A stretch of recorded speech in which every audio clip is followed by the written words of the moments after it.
Hey guys, today I'm going to be talking about Ninja Gaiden for the original Xbox. I remember playing this game when I was a lot younger and having absolutely no chance at beating anything. It's it's a fairly hard game, the first time you play through it at least. For a lot of people, some people just pick it up real quick. I can tell you my first playthrough when I actually got the game for myself after when I was actually old enough to be able to play it effectively. I died a lot. Uh, not a little, just a lot. And I mean, the second playthrough, I walked through that no problem. It was a piece of cake, but it's just something that you gotta get really used to. A lot of the bosses are difficult until you get your groove down with them, and once you got a groove down with them, it's pretty easy to manipulate them. Um, the basic story of this is there are two dragon blades, the dragon blade and the dark dragon blade, and Ryu Hayabusa, the main character of the game, the one you play as, he is off doing special training when the Hayabusa clan village is attacked, and the dark dragon blade is stolen by some, I don't remember his name, but he just wears samurai armor and has a flame in the helmet piece. That's basically just what he is. Um, so then Ryu needs to go on a quest to get revenge for the slaughtering of his clan and also recover the Dark Dragon Blade because it can actually end the world. Let's see. So the characters are Ryu Hayabusa, main character. He's a ninja, the son of the clan leader of the Hayabusa clan, and he's been entrusted with the original dragon sword, not the dark dragon sword. There's Rachel. She's a Vigorian fiend hunter.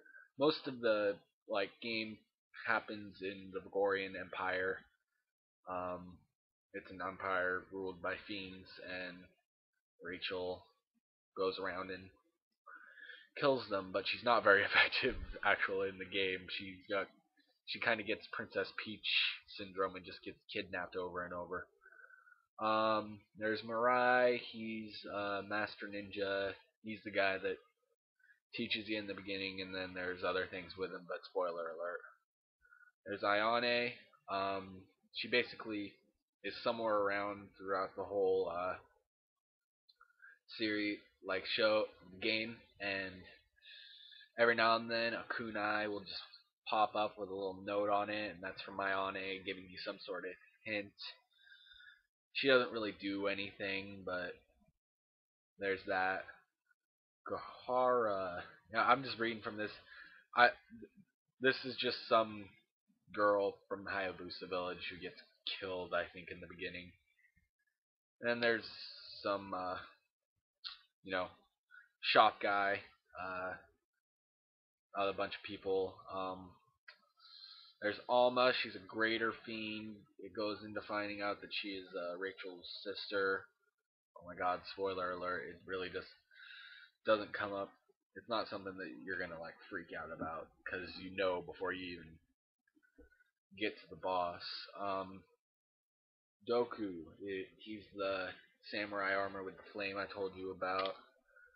Yeah, so those are the main characters, the characters you'll see the most. It's a pretty good game. Got some great bosses. Some to note would be there's a dragon skeleton you have to fight. You gotta fight a dragon, just a pure dragon. Alma, those bosses. My first playthrough when I tried to take on Alma, it took me at least 50 tries. It is not a very easy game. The regular enemies usually take a lot of it takes a lot of damage to take them completely out. Um, let's see. There's a lot of weapons that you can use in this game. Your primary weapons are the dragon sword, your nunchucks, and warhammer. And there are also updated versions of this, and you can also upgrade these weapons through the shop by finding enough raw material and stuff. Well, actually, you just need. I think you just need money. I don't remember, and just go through time. There's also, updated versions of the nunchucks. They're the Gregorian flails. It's basically nunchucks except for they have sides on the end. And then there's an updated war hammer. I don't exactly remember what it does. There's a, there's a good amount of weapons you can go through in this game. Then there's also the projectile weapons. You have just some simple shuriken. You really just aren't going to use these once you get the bow and arrow.